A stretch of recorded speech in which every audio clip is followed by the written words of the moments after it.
पद सोपान निम्नलिखित प्रकार के होते हैं।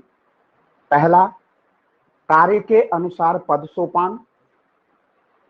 पहला, कार्य के अनुसार पद सोपान।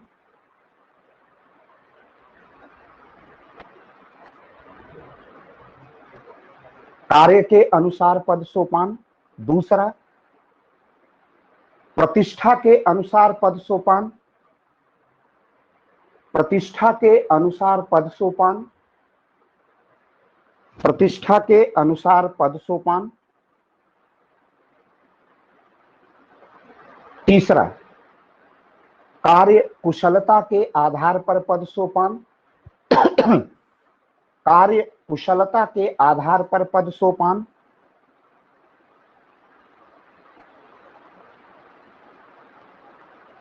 और चौथा, वेतन के आधार पर पद सोपान। वेतन पद सोपान। वेतन के आधार पर पद सोपान। तो पहला आपने पद सोपान कितने प्रकार के हैं? पहला आपने देखा कार्य के अनुसार पद सोपान। दूसरा आपने देखा प्रतिष्ठा के आधार पर उसमें कितना उसको आनर मिलता है, उस पद को उसके आधार पर पद सोपान की व्यवस्था की गई है। तीसरा आपने देखा कार्य कुशलता, स्किल के आधार पर पद सोपान, स्किल्ड आधारित पद सोपान।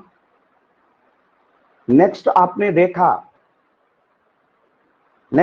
देखा कि वेतन के आधार पर पद सोपान। ये पद सोपान के इतने स्वरूप हमारे सामने आते हैं। तो अंग्रेजी वाले तेजी से देख लें।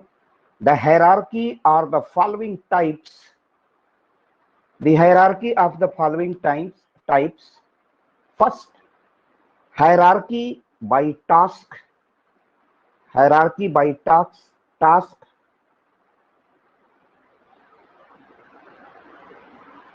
Ranking on the basis of prestiging.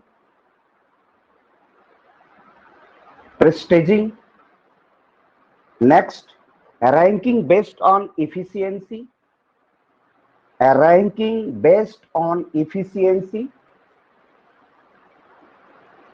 Ranking based on efficiency.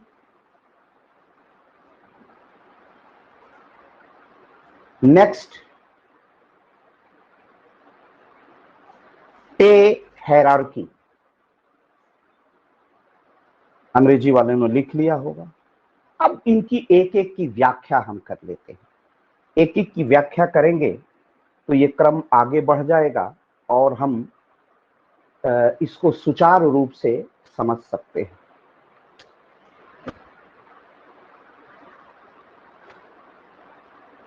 पहला आपने लिखा कार्य पर आधारित, इसका इंटरप्रिटेशन या इसकी व्याख्या कर लीजिए। फर्स्ट की व्याख्या है, कार्य पर आधारित पद सोपान का अर्थ। कार्य पर आधारित पद सोपान का अर्थ। कार्य पर आधारित पद सोपान का अर्थ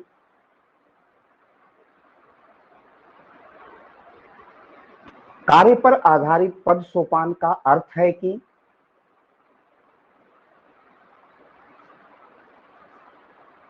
अधिकारी या कर्मचारी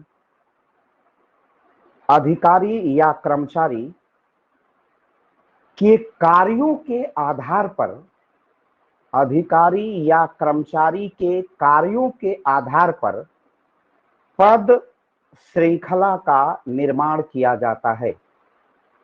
पद श्रृंखला का निर्माण किया जाता है।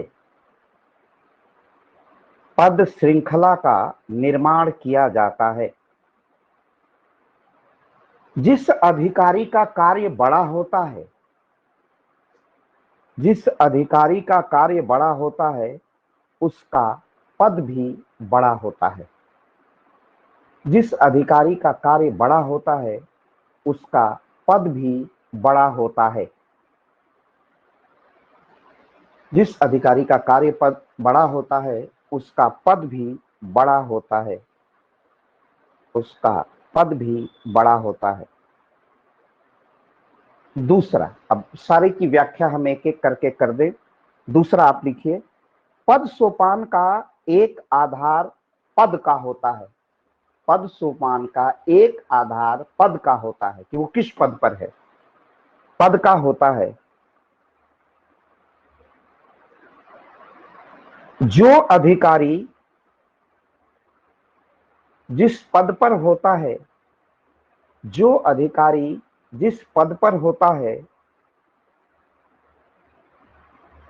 जो अधिकारी जिस पद पर होता है उसी के आधार पर, जो अधिकारी जिस पद पर होता है उसी के आधार पर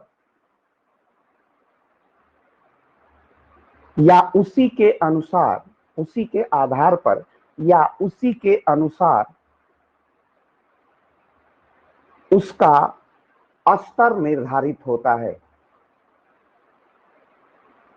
उसी के अनुसार उसका स्तर निर्धारित होता है। उसी के अनुसार उसका स्तर निर्धारित होता है।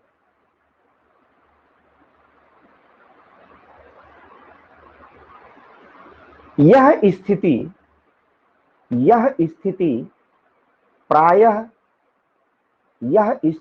प्रायः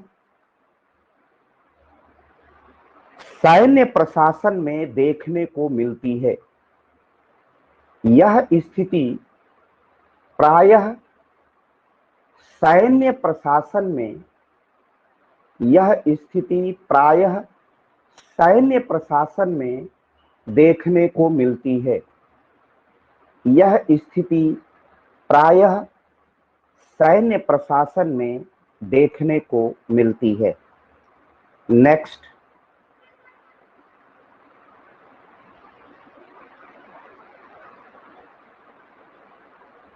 पद सोपान का एक आधार योग्यता और क्षमता होता है।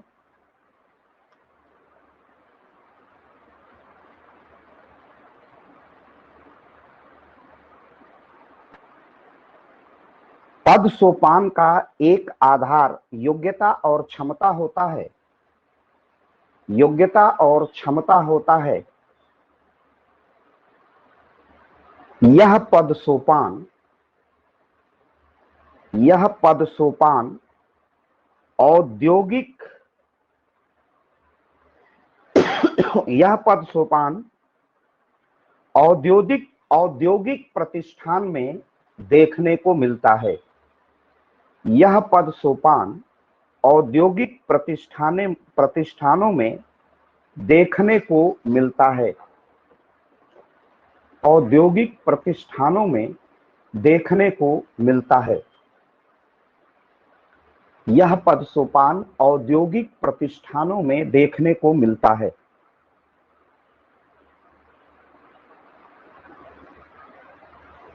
यह पद सोपान औद्योगिक प्रतिष्ठानों में देखने को मिलता है, विशेष रूप से निजी प्रशासन में। विशेष रूप से निजी प्रशासन में।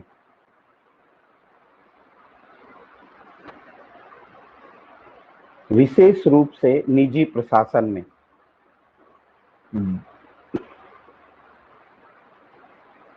पद सोपान का एक आधार वेतन होता है। पद सोपान का एक आधार वेतन होता है। पद सोपान का एक आधार वेतन होता है।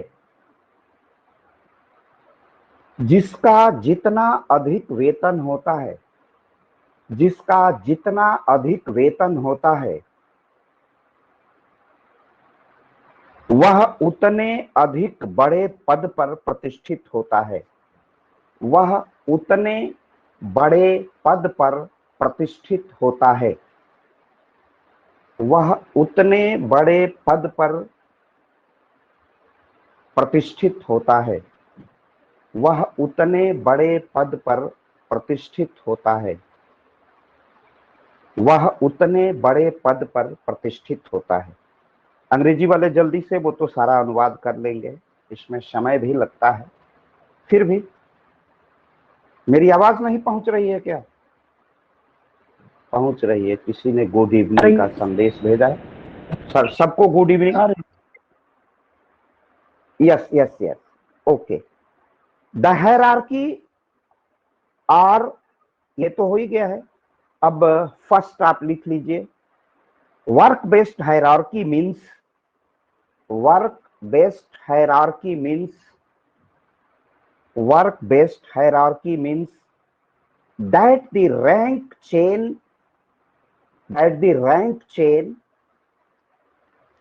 is formed on the basis of functions. Work based hierarchy means that the rank chain is formed on the basis of function of the officer or employee.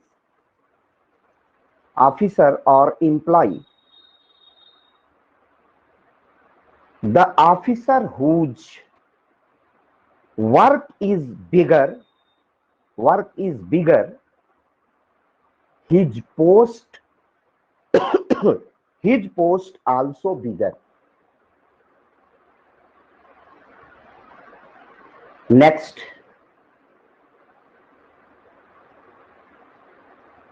post hierarchy has a base rank. Post hierarchy has a base rank which is determined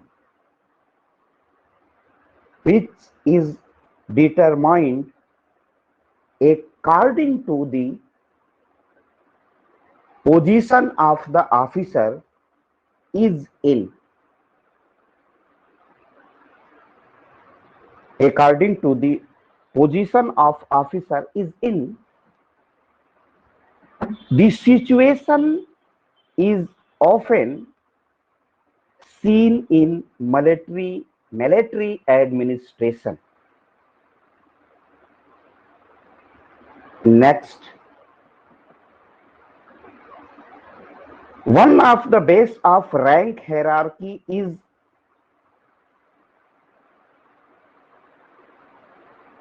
qualification and ability. One of the basis of rank hierarchy is qualification and ability. This rank is seen in industrial establishment,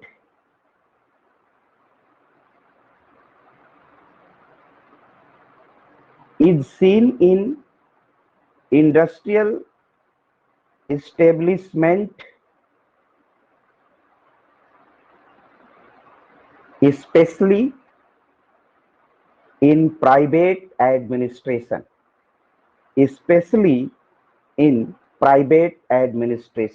Next, post hierarchy has a base salary. Post hierarchy is a base salary. The higher salary, the higher the position in the higher rank. Post hierarchy has a base salary. The higher the salary, the higher the position in the higher rank. अब इसको हम एक एक करके समझते हैं। पद सोपान के आधार आपने जान लिए हैं, कार्य के आधार पर, प्रतिष्ठा के आधार पर, कार्य कुशलता के आधार पर, इफिशियंसी और स्किल के आधार पर।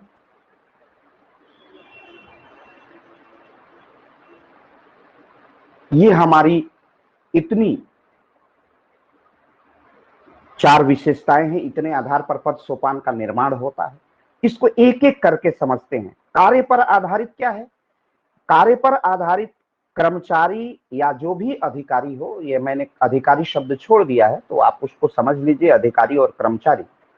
संभवतः क्या लिखाया है वाक्य, कोई पढ़ दे।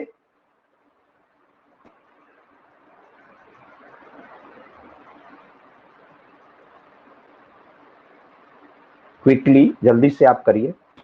मैंने क्या पहला लिखवाया था पहले पॉइंट में? कार्य के आधार पर, कार्य के आधार पर उसमें लिखवाया था ना, इंटरप्रिटेशन करवाया है, उसकी व्याख्या करवाई है। तो पहला पॉइंट क्या है? सर, कार्य पर आधारित पद सोपान का अर्थ है कि अधिकारी या कर्मचारी के कार्यों के आधार पर पद श्रृंखला का निर्माण किया जाता है। जिस अधिकारी का कार्य बड़ा होता है उसका पद भी बड़ा होता है। बड़ा होता है, गुड, करेक्ट। पहली जो व्याख्या है कि कार्य के आधार पर किसी संगठन में पद सोपान का निर्माण होता है। पद सोपान माने पदों की श्रृंखला, कि उसमें कितने पद हैं, 10 पद हैं, 20 पद हैं। जैसे हमने आपको एक चार्ट दिया है पुलिस महानिदेशक का कार्यालय के लिए, आपको पब्लिक एडमिनिस्ट्रेशन के ग्रुप में मैंने डाला है, दोनों ग्रुप में, तो उसको आप देख लीजिएगा। तो इसमें जो कार्य पर आधारित होता है, जिस कर्मचारी या अधिकारी का कार्य जितना बड़ा होता है वो उतने बड़े पद पर का वह उतने ही उसके पास शक्ति अधिक होती है, उसके पास उसी के अनुसार उसमें श्रृंखला का निर्धारण होता है। अब इसको अब एक उदाहरण से समझिए। भारत में संसदीय लोकतंत्र है और भारत में संघवाद भी है, अर्थात शक्तियों का विकेंद्रीकरण केंद्र और राज्य के मध्य में है। संघ सूची के विषयों पर विधि बनाने और प्रशासन करने का अधिकार भारत सरकार को है। राज्य सूची के विषयों पर विधि बनाने का अधिकार राज्य की विधायिका या विधानमंडल, राज्य के लेजिस्लेशन और राज्य और उस पर प्रशासन करने का अधिकार राज्य के प्रशासन को है। ये आप स्पष्ट हो गए, क्लियर हो गया मामला? तो ये विकेंद्रीकरण है। तो सबसे बड़ा अधिकार किसको है? केंद्रीय मंत्रिमंडल को और भारत के राष्ट्रपति को। और भारत का राष्ट्रपति कार्य किसके अनुसार करता है? भारत के मंत्रिमंडल के परामर्श के अनुसार। और मंत्रिमंडल का सबसे बड़ा जो अधिकारी है, जो अध्यक्षता करता है, जो मंत्रिमंडल का अध्यक्ष है, जो मंत्रिमंडल का चेयरपर्सन है, वह है prime minister of India, Bharat का प्रधानमंत्री। तो जब कार्य आधारित हायरार्की बनाई जाती है तो उसमें जिस अधिकारी का जितना का बड़ा कार्य होता है, अब डिसीजन मेकिंग और पॉलिसी मेकिंग, नीति निर्माण और निर्णय निर्माण प्रशासन के लिए केंद्रीय मंत्रिमंडल में लिया जाता है। और उसका हेड कौन है? Prime minister of India, Bharat के प्रधानमंत्री। तो उनका अधिकार सबसे बड़ा है।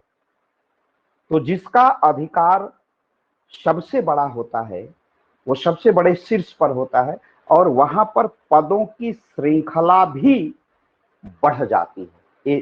जिस अधिकारी का जितना बड़ा पद, उसके बाद अन्य अधिकारियों का पद उसी तरह उसी अनुपात में नीचे की ओर आता है। इसे आप सब समझ चुके हैं। और कई पद बन जाते हैं। जैसे भारत सरकार में उदाहरण की तरह अभी मैंने प्राइम मिनिस्टर भारत के प्रधानमंत्री मंत्रिमंडल के अध्यक्ष हैं उसका उल्लेख किया। प्रधानमंत्री और मंत्रिमंडल ने जो निर्णय लिया है वो सारे मंत्रालयों में जाएगा। तो देखिए कैबिनेट के स्तर के कितने मंत्री हैं, वो प्रधानमंत्री के समकक्ष हैं। प्रधानमंत्री समकक्षों में प्रथम है, तो उसके बाद के सारे मंत्री उसी के साथ खड़े हुए हैं। तो कितने पद हैं? रक्षा मंत्री, गृह मंत्री, शिक्षा मंत्री, उद्योग मंत्री, भारी उद्योग मंत्री, सड़क परिवहन राज्य मंत्री, ये सारे पदों की श्रृंखला है। तो जहां पर जिस अधिकारी का सबसे बड़ा पद होता है उसके नीचे वो श्रृंखला उतनी बढ़ती जाती है, क्योंकि विकेंद्रीकरण नहीं करेंगे कार्यों को हम अलग अलग। इसी के पहले मैं बताया था और आप लोगों ने बड़ा सटीक उत्तर दिया था कि पद सोपान में उत्तरदायित्व तो अधिकार एवं कार्यों का विभाजन हो जाता है। तो उत्तरदायित्व तो अधिकार एवं कार्यों का विभाजन करते हुए भारत के माननीय प्रधानमंत्री अपने मंत्रियों के मध्य कार्यों और विभागों का आवंटन और विभाजन कर देते हैं, शक्तियों का विभाजन हो जाता है। तो जिस अधिकारी का कार्य बड़ा होता है उसका पद भी बड़ा होता है। प्रधानमंत्री का पद सबसे बड़ा है, वह मंत्रिमंडल में समन्वय करता है, मंत्रिमंडल के सारे निर्णयों को वही लेने के लिए मंत्रिमंडल में प्रस्ताव रखता है, और उसने जो निर्णय ले लिया मंत्रिमंडल उसे मानने के लिए बाध्य होता है, क्योंकि मंत्रिमंडल की परंपरा का संसदीय लोकतंत्र में यह स्वस्थ परंपरा है कि प्रधानमंत्री से मतभेद और मनभेद रखने वाला मंत्री मंत्रिमंडल से त्यागपत्र दे के बाहर चला जाए, अन्यथा सामूहिक निर्णय में कोई भी प्रधानमंत्री द्वारा रखे गए प्रस्ताव का प्रतिरोध विरोध नहीं करता है। तो इस उदाहरण से आपने समझ लिया कि जिसका कार्य सबसे बड़ा, वहां पद सोपान भी ज्यादा दिखाई देगा, और जहां पद सोपान और अधिकार अधिक दिखाई देगा, वहां पर जो अधिकारी जितना बड़ा होता है उसका अधिकार भी उतना बड़ा होता है। सबसे बड़ा अधिकारी prime minister of India, Bharat के माननीय प्रधानमंत्री हैं। संवैधानिक रूप से तो राष्ट्रपति हैं, लेकिन समस्त शक्तियों का स्रोत कौन है? प्रधानमंत्री ही है। इसलिए वो वास्तविक कार्यपालिका है, क्योंकि मंत्रिमंडल का अध्यक्ष होता है, तो वो सबसे बड़ा है, उसका उत्तरदायित्व भी सबसे बड़ा है, और उसका पद भी बड़ा है, क्योंकि वो सबसे महत्वपूर्ण कार्य करता है। दूसरा हमने बताया कि पद पर आधारित, पद के आधार पर भी पद सोपान का या हायरार्की का निर्धारण होता है। पद, जैसे भारतीय प्रशासनिक सेवा का अधिकारी है, वह कहीं जिलाधिकारी रहा है, कहीं पर कमिश्नर रहा है, तो जरूरी नहीं है कि वो आईएएस अधिकारी है। उसकी प्रतिष्ठा, उसका अधिकार, उसकी शक्तियां पद पर निर्भर करती हैं। वह भारतीय प्रशासनिक सेवा का अधिकारी है तो वह कभी गृह सचिव भी हो सकता है, और कभी खेलकूद विभाग का भी सचिव हो सकता है, और कभी होमगार्ड विभाग का भी सचिव हो सकता है। लेकिन उसकी महत्ता आईएएस होने से निर्धारित है। उसकी महत्ता इसलिए नहीं है कि वो गृह सचिव है, या उसकी महत्ता है कि वो आवास पुनर्वास विभाग, कपड़ा विभाग का सचिव है, कताई बुनाई विभाग का सचिव, रेशम विभाग का सचिव है। उसकी प्रतिष्ठा का कारण उसके पद, उसका पद है। आईएएस चाहे वो होमगार्ड विभाग में हो, या खाद्य प्रसंस्करण विभाग में हो, परती भूमि विकास विभाग में हो, नलकूप विभाग में हो, उसकी महत्ता, उसकी प्रतिष्ठा उसके आईएएस होने पर या ऐसे ही पीसीएस अधिकारी के होने पर निर्धारित होती है। ऐसा आप देखेंगे सेना में मोर्चे पर सैनिक की तरह लड़ता हुआ कर्नल दिखाई देगा, और युद्ध में वो भाग लेते हैं। कर्नल थल सेना के, एडमिरल वायुसेना के, ये सारे लोग जाके सैनिकों का ही कार्य करते हैं, लेकिन पद कर्नल का ही रहेगा, बैच बिल्ला कर्नल का ही रहेगा, अधिकार उतना ही रहेगा। भले वो एक सैनिक, साधारण सैनिक की तरह अपनी लड़ाई लड़ रहे हैं विदेशी राज्यों से, लेकिन उसकी प्रतिष्ठा उसके पद के अनुसार होगी, जिसको मैंने दूसरा आपको निर्धारित किया कि प्रतिष्ठा के आधार पर पद सोपान, पद के आधार पर पद सोपान, प्रतिष्ठा पद के आधार पर या प्रतिष्ठा के आधार पर, प्रेस्टीज के आधार पर। तीसरा है कार्यकुशलता के आधार पर। कार्यकुशलता, रैंक बेस्ड ऑन इफिशियंसी। आप कितने कुशल हैं, आप जूनियर हैं सीनियर हैं, यह बात ध्यान में नहीं रखी जाएगी। हमारे विश्वविद्यालय में, हमारे कॉलेज में जूनियरिटी और सीनियरिटी के आधार पर देखा जाएगा।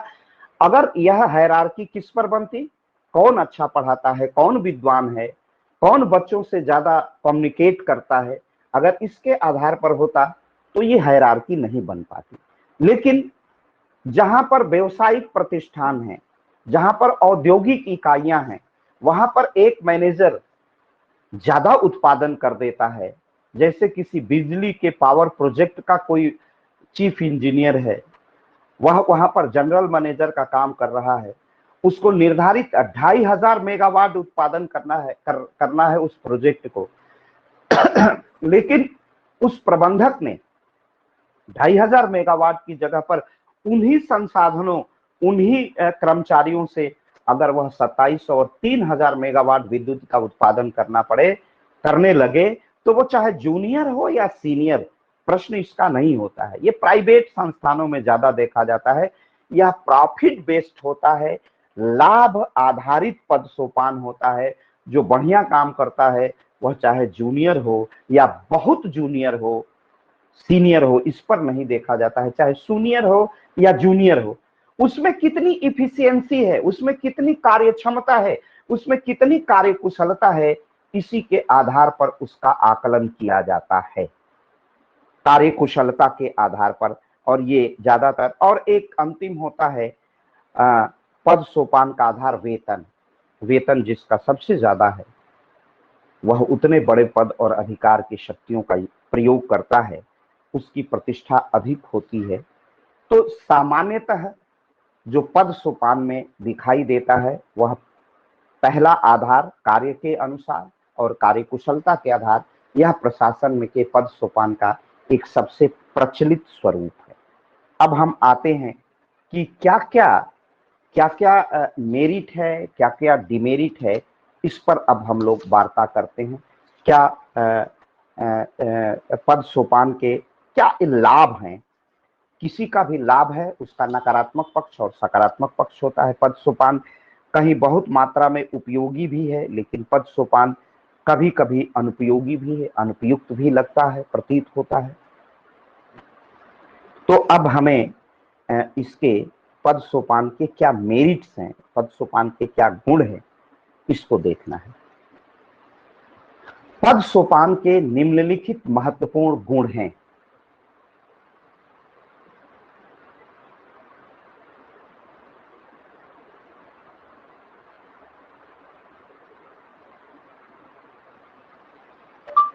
पद सोपान के निम्नलिखित महत्वपूर्ण गुण हैं। पद सोपान के निम्नलिखित महत्वपूर्ण गुण हैं। ये क्या क्या गुण हैं, क्या क्या इसकी मेरिट है?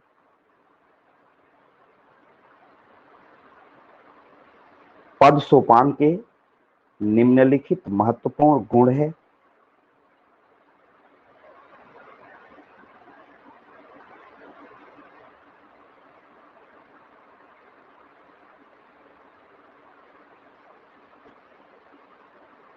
निम्नलिखित महत्वपूर्ण गुण है।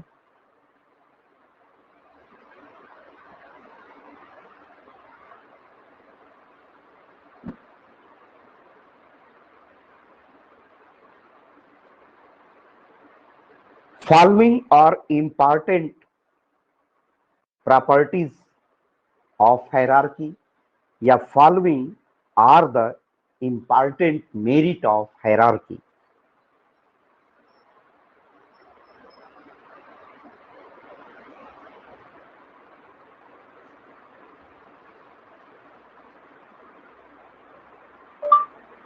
नियंत्रण की स्थापना।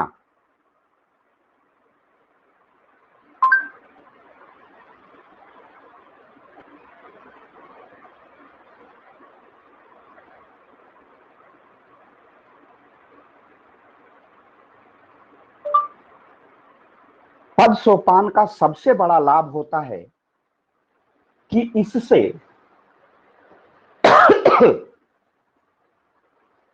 पद सोपान का सबसे बड़ा लाभ होता है, पद सोपान का सबसे बड़ा लाभ होता है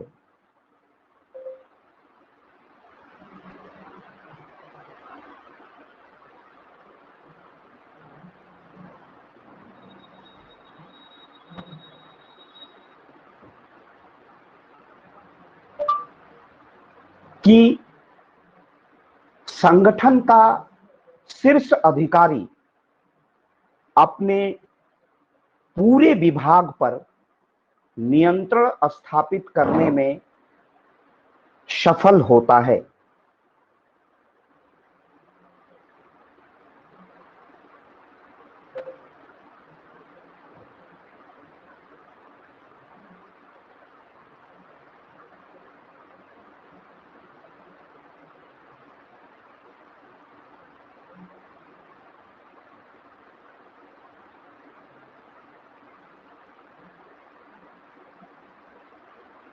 पद सोपान का सबसे बड़ा लाभ होता है कि संगठन का शीर्ष अधिकारी माने जो सबसे टॉप पर सबसे बड़ा अधिकारी है, संगठन का शीर्ष अधिकारी अपने पूरे विभाग पर नियंत्रण स्थापित करने में सफल होता है। इस प्रकार पद सोपान के कारण इस प्रकार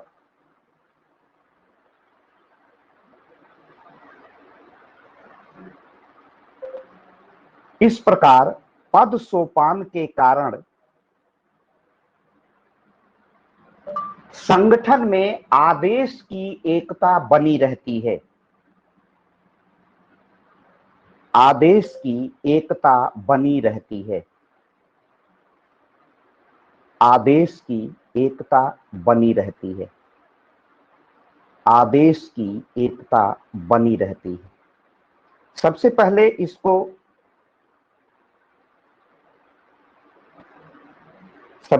इसको आप समझ लीजिए। समझने के बाद हम इसको लिखा देते। सबसे जो आवश्यक है वो ये है कि इसकी पहली जो विशेषता है वो क्या है कि इसमें नियंत्रण की स्थापना होती। किसके माध्यम से? पद सोपान के माध्यम से। संगठन में जब तक नियंत्रण, हमारी कक्षा में नियंत्रण न हो और प्रत्येक व्यक्ति अपनी ऑडियो वीडियो खोल करके और प्रदूषण करे, ध्वनि का प्रदूषण करे, तो क्या ये कक्षा आप तक जो मैं कम्युनिकेट कर पा रहा हूं नहीं पहुंच पाएगी? या मैं ही यहीं से माइक बजाने लगूं, कोई दूसरे गीत संगीत बजाने लगूं तो आपको कम्युनिकेट नहीं होगा। आपको कम्युनिकेट तभी, आप पढ़ने के लिए आए हैं और जब तक हम ज्ञान का आदान प्रदान करते रहेंगे तब तक आप उससे जुड़े रहेंगे। तो ये कैसे होता है कि मैं अध्यापक के रूप में इस क्लास के सबसे टॉप मोस्ट पद पर हूं, इस कक्षा में अगर सबसे बड़ा हूं, उम्र में, ज्ञान में, नियुक्ति में, अधिकार में, क्योंकि हमें मानक आधार पर मुझे नियुक्ति हुई है, स्टैंडर्ड के आधार पर, उसके जो नॉर्म्स है उसके आधार पर नियुक्ति हुई, तब तक मैं पढ़ाने के लिए प्रस्तुत हूं। तो ये मेरे कहने का अर्थ है कि पद सोपान में जब हायरार्की होती है तो सबसे बड़े पद पर होता है वो आदमी पूरे संगठन में नियंत्रण की स्थापना करने में क्या होता है? नियंत्रण की स्थापना करने में वो सफल होता है, वो नियंत्रण की स्थापना कर लेता है। ये सबसे बड़ी विशेषता होती है कि वहां पर नियंत्रण की स्थापना होती, और जहां पर नियंत्रण की स्थापना होती है वहां पर आदेश की एकता, जो आर्डर है उसमें सिमिलरिटी बनी रहती है। मैं जब पढ़ा रहा हूं तो जितने बच्चे सुन रहे हैं उसमें किसी प्रकार का विभेद नहीं है। वह आनंद सिंह, अनूप सिंह, पवन प्रजापति, शिवम मिश्रा, बाबू राम, सब तक, जो पूजा, ये अनेक नाम हैं बच्चों के। मैं केवल पार्शियलिटी के लिए और इसके लिए नहीं ले रहा हूं, जो हमको नाम याद हो जाते हैं। तो ये नाम से उनकी प्रियता अप्रियता का आधार नहीं है, मैंने केवल एक उदाहरण दिया। सारे बच्चों तक जा रहा है किसी विभेद से, तो ये मेरा आदेश है। उसका आदेश क्या है? यह फैसिलिटेट है, कम्युनिकेट है मेरा लेक्चर, और बिना विभेद के सब तक पहुंच रहा है। तो ये फायदा किसका है? अध्यापक होने का। अध्यापक यहाँ अधिकार और शक्तियों में अपने विद्यार्थियों पर सबसे ऊपर हूं, इसलिए यह क्लास के हर बच्चे तक ये मेरी बात पहुंच रही है। अगर किसी प्रकार की तकनीकी त्रुटि नहीं हो रही है तो ये कम्युनिकेट सब तक हो रहा है, यह सब तक संप्रेषित हो रही है, मेरी बात हर विद्यार्थी तक, हर छात्र छात्रा तक पहुंच रही है। तो इसे हम क्या कहते हैं? इसे कहते हैं संगठन में नियंत्रण की स्थापना है और आदेश की एकता है, यूनिटी ऑफ कंट्रोल है। तो ये जो सबसे बड़ी बात होती है, इसमें आदेश की एकता बनी रहती है। ठीक, ये बात आप समझ गए हैं ठीक से? तो आप इसको लिख लिए हैं कि नहीं? आदेश की एकता बनी रहती है। अंग्रेजी वालों ने नहीं लिखा होगा। आदेश की एकता बनी रहती है।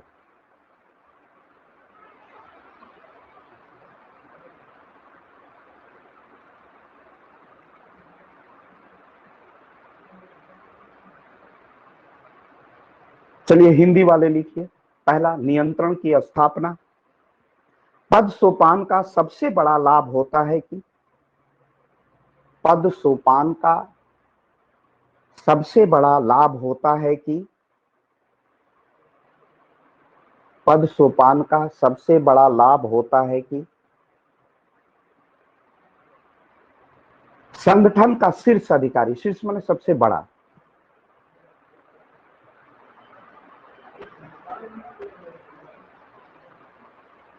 संगठन का शीर्ष अधिकारी, संगठन का शीर्ष अधिकारी अपने पूरे विभाग पर नियंत्रण स्थापित करने में सफल होता है, नियंत्रण स्थापित करने में सफल होता है। इस प्रकार पद सोपान के कारण संगठन में आदेश की एकता बनी रहती है।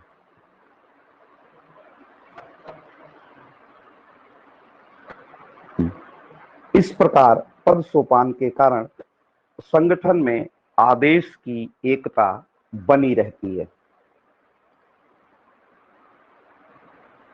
Setting up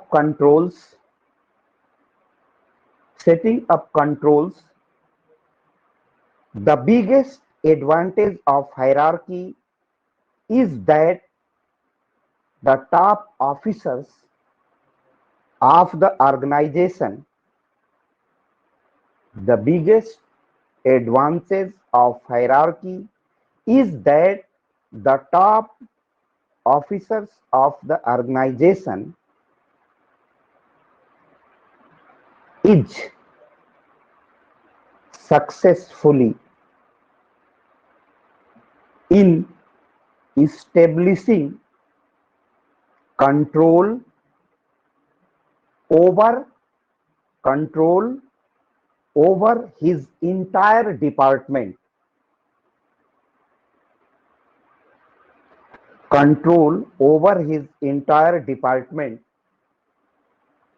Thus, the unity of order is maintained in the organization due to hierarchies.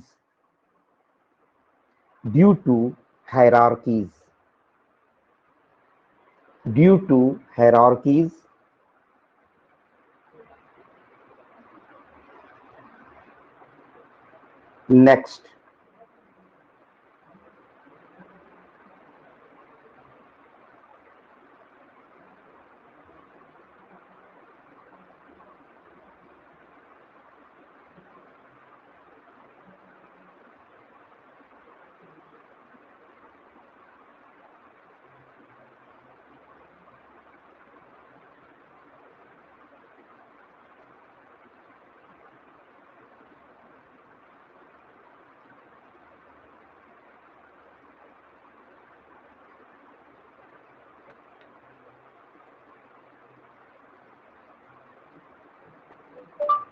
नेतृत्वकर्ता का निर्धारण।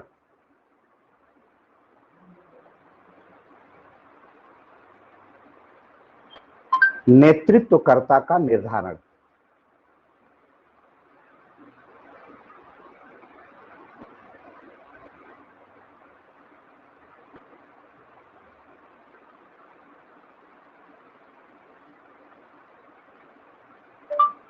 पद सोपान का दूसरा महत्वपूर्ण गुण होता है कि उस विभाग का नेतृत्व किस अधिकारी द्वारा किया जाएगा, यह निर्धारित कर दिया जाता है।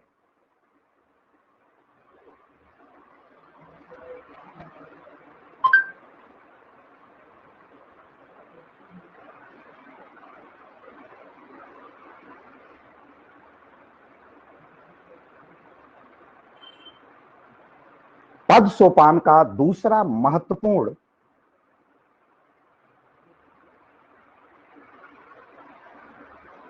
लाभ होता है कि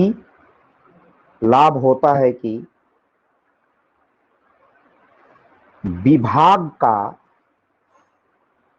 या, और स्पष्ट करने के लिए, विभाग का या संगठन का,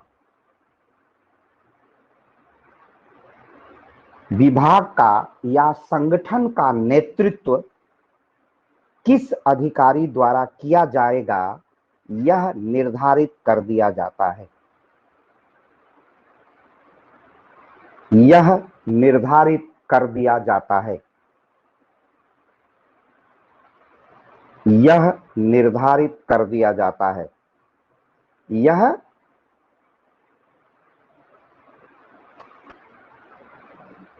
निर्धारित कर दिया जाता है।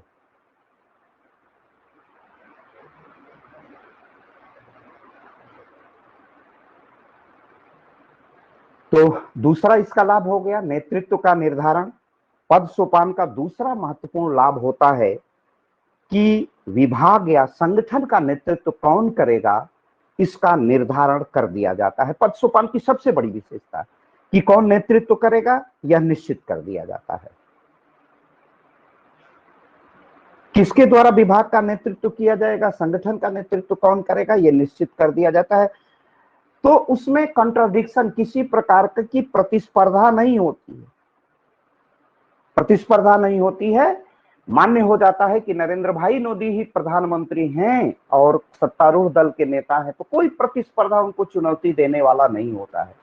तो इसीलिए ये इफेक्टिव कार्य करते हैं। ये आधारित काम, जिलाधिकारी का एक व्यक्ति का निर्धारण कर दिया गया, वही जिले का जिलाधिकारी का प्रभार देखेगा। Leadership determination, leadership determination, another important advantage of hierarchy, another important advantage of hierarchy is that the department or organization is headed by which officer it is determined, यह निश्चित कर दिया जाता है, डिटरमाइन कर दिया जाता है कि कौन करेगा नेतृत्व। तो इससे क्या होती है, इससे स्पष्ट हो जाता है कि जब एक ही सत्ता है और उस सत्ता का कोई चुनौती देने वाला नहीं है, तो प्रत्येक कर्मचारी, प्रत्येक अधिकारी उस आदेश का पालन करने के लिए विवश होता है। उसके पास कोई समानांतर सत्ता नहीं होती है। तो इसलिए पद पर बैठा हुआ वह प्रशासनिक अधिकारी निर्भ्रांत रूप से, बिना संशय के, बिना किसी लाग लपेट के, बिना किसी प्रकार की दुविधा के वह प्रशासन को सफलतापूर्वक संचालित करता है।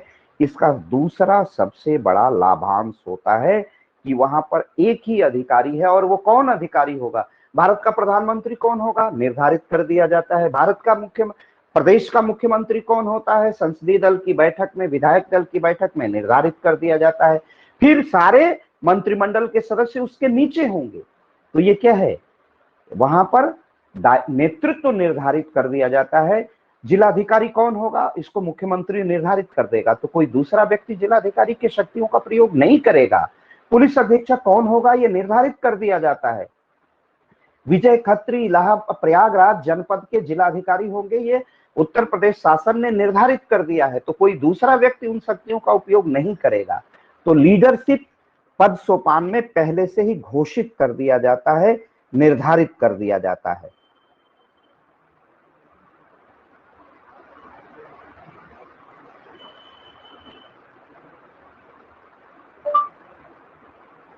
सत्ता का प्रत्यायोजन,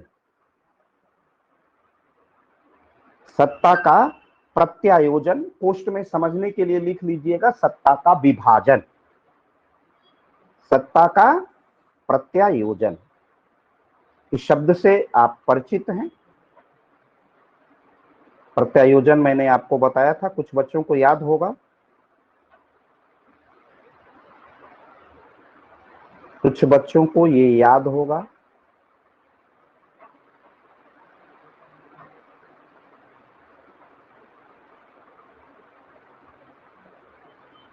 बड़ा अधिकारी अपने शक्तियों को अपने से छोटे अधिकारियों में स्थानांतरित देता है। हाँ बिल्कुल, पावर ट्रांसफर कर, हाँ पावर ट्रांसफर ऑफ पावर। शक्ति का विभाजन, जिसे क्या कहते हैं, प्रत्यायोजन कहते हैं। इसको हम अंग्रेजी में कहते हैं डेलीगेट पावर का प्रयोग करना, शक्तियों को विभाजित करने में। ठीक, गुड, बढ़िया है। पद सोपान का एक अन्य लाभ होता है कि संगठन में बड़ा अधिकारी अपने से कनिष्ठ अधिकारी को अपनी शक्तियां प्रत्यायोजित या उसमें न्यस्त कर देता है। परिणाम स्वरूप प्रशासन का कार्य सफलतापूर्वक संचालित होता है। पद सोपान का एक अन्य लाभ होता है, पद सोपान का एक अन्य लाभ होता है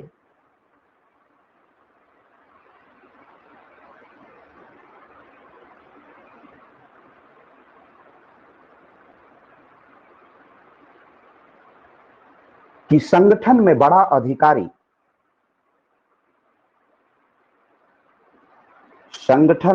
अधिकारी अपने से कनिष्ठ अधिकारी को, कनिष्ठ माने जूनियर, अपने से ठीक निचले अधिकारी को, कनिष्ठ अधिकारी को अपनी शक्तियां प्रत्यायोजित माने उसको दे देता है या उसमें न्यस्त कर देता है, टस्ट कर देता है। न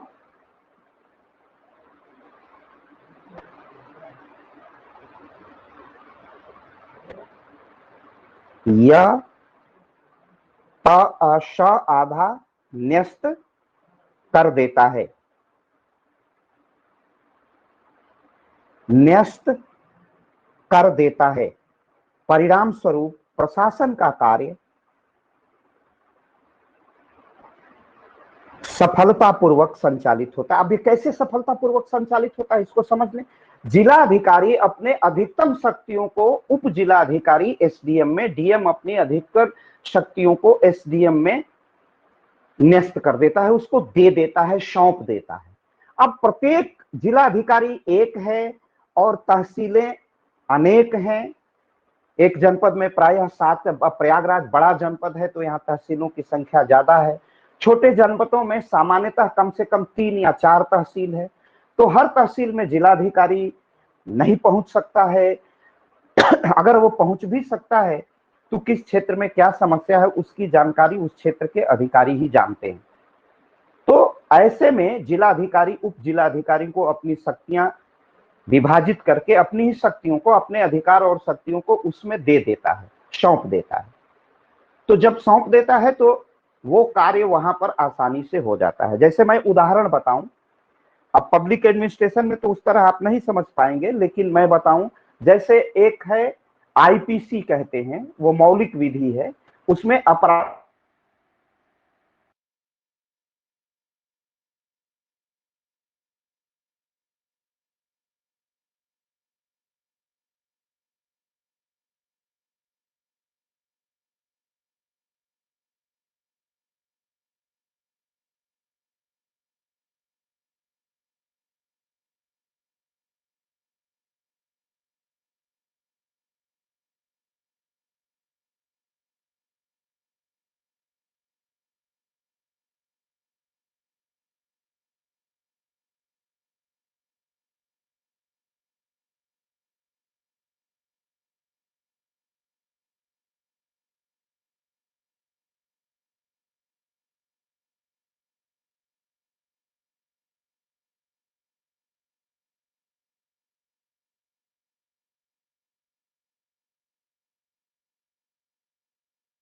आवाज नहीं आ रही है।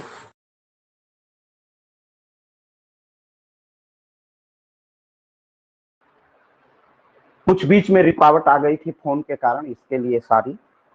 तो मैं आपको बता रहा था कि सबसे बड़ा इसका प्रत्यायोजन का लाभ होता है कि जिलाधिकारी अपनी शक्तियों को कहां दे देता है, उप जिलाधिकारी को दे देता है। उप जिलाधिकारी को दे देता है तो कार्य आसान हो जाता है। तो इसका सबसे बड़ा लाभ होता है कि एक अधिकारी पर अधिक दबाव नहीं होता है, और इसको क्या कहते हैं तकनीकी भाषा में, सत्ता का विकेंद्रीकरण। पूरी सारी शक्तियां, सारे पावर्स डिस्ट्रिक्ट मजिस्ट्रेट अपने पास नहीं रखता है, बल्कि वह अपनी एक जनपद की विभिन्न तहसीलों में कार्य करने वाले उप जिलाधिकारी को वह शक्तियां विभाजित कर देता है, आवंटित कर देता है। तो इसका सबसे बड़ा लाभ होता है कि प्रशासन का कार्य सफलतापूर्वक संचालित होता है। मैं आपको बता रहा था, उसी में फोन आ गया। आईपीसी और सीआरपीसी दो विधियां हैं। आईपीसी कहते हैं इंडियन पेनल कोड को, जिसमें अपराध की परिभाषा की गई है। इस अपराध के विरुद्ध कैसे प्रभावी नियंत्रण स्थापित किया जाए, इसके लिए सीआरपीसी, क्रिमिनल प्रोसीजर कोड, अपराध प्रक्रिया संहिता विधि है।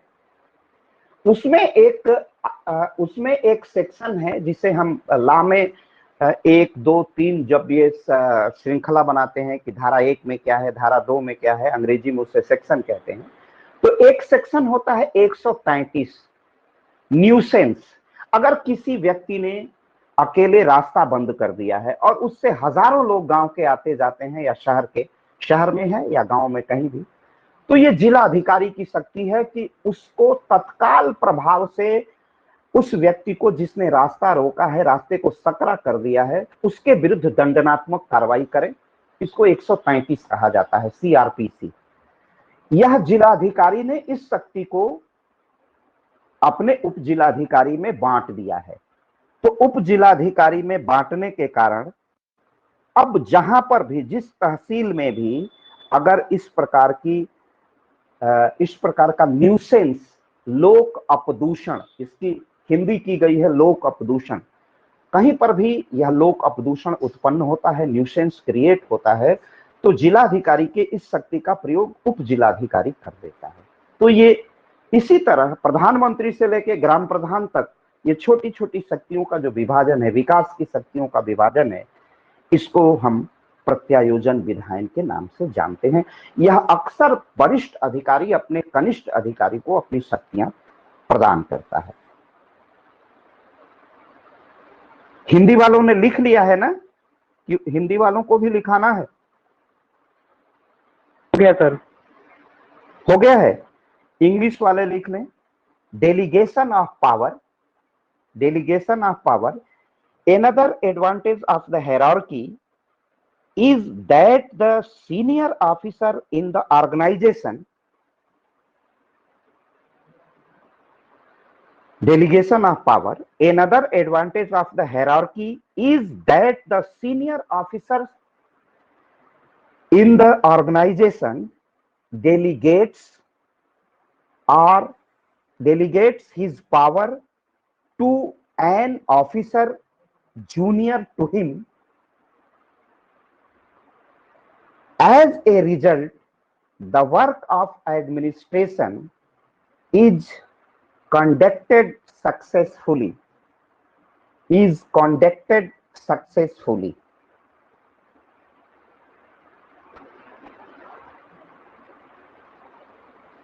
Is conducted successfully. Delegation of power, another advantage of the hierarchy is that the senior officer in the organization delegates his power to an officer junior to him. As a result, the work of administration is conducted successfully. ये इसका फायदा है, सबसे बड़ा लाभ है। अब 2-3 केवल और लिखाना है, 2 चीज है उसमें, कोऑर्डिनेशन होता है एक, और इसके 2 डिमेरिट हैं, उस पर वार्ता करके कल मैं अगले चैप्टर में प्रवेश करूंगा, और आपको फिर नए अध्याय पर हम लोग वार्ता शुरू करेंगे, और कल इसका